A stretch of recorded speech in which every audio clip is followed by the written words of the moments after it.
గోపురం ఛానల్కు స్వాగతం. మీరు మా ఛానల్లో ప్రసారమయ్యే ఎన్నో ఆధ్యాత్మిక విషయాలను గురించి తెలుసుకోవాలి అనుకుంటే మా గోపురం ఛానల్కి సబ్స్క్రైబ్ అవ్వండి. ఈరోజు మనం తెలుసుకోబోయే ఆధ్యాత్మిక విషయం, కొన్నిసార్లు మనం దీపం పెట్టినప్పుడు అది కొండెక్కుతూ ఉంటుంది. అప్పుడు ఏం చేయాలి అన్న విషయం గురించి ఈరోజు ఆధ్యాత్మిక విషయాల్లో తెలుసుకుందాం. ప్రతి ఇంట్లో ఉదయం సాయంత్రం దీపారాధన చేసే అలవాటు సంప్రదాయం ఉంటుంది. కొంతమందికి వీలు కానప్పుడు సాయంత్రం వేళలో మాత్రమే దీపారాధన చేస్తూ ఉంటారు. కొందరు పౌర్ణమి ఇతర ముఖ్యమైన రోజుల్లో ఆలయాలకు వెళ్లి దీపాలు వెలిగిస్తూ ఉంటారు. ఇలా దీపం వెలిగించే సాంప్రదాయం అనాదిగా వస్తుంది.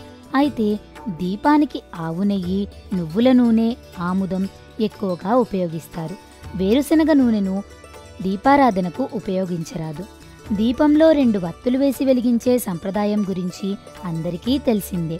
నిత్యం చేసేదే అయినా దీపారాధనలో కొంతమంది తెలిసి తెలియక కొన్ని పొరపాట్లను చేస్తూ ఉంటారు. అలాంటివి మరోసారి జరగకుండా ఉండడం మంచిది. కొన్నిసార్లు మనం దీపం పెట్టిన వెంటనే కొండెక్కుతుంది. అప్పుడు ఏం చేయాలి? అది అశుభంగా కీడుగా భావించడం మానివేసి అప్పుడు దీపం కొండెక్కితే ఓం నమః శివాయ అనే మంత్రం 108 సార్లు చదివి మరలా దీపం వెలిగించడం శుభసూచకం. మనం దీపం పెట్టేటప్పుడు ఈ మంత్రం చదవడం అత్యంత శుభదాయకం. దీపం జ్యోతి పరబ్రహ్మ, దీపం జ్యోతి మహేశ్వర, దీపేన సాధ్యతే సర్వం, సంధ్యాదీపం నమోస్తుతే. దీపారాధనలో మనసుతో పాటు ఇంద్రియాన్ని కూడా సమ్మేళితం చేయాలి.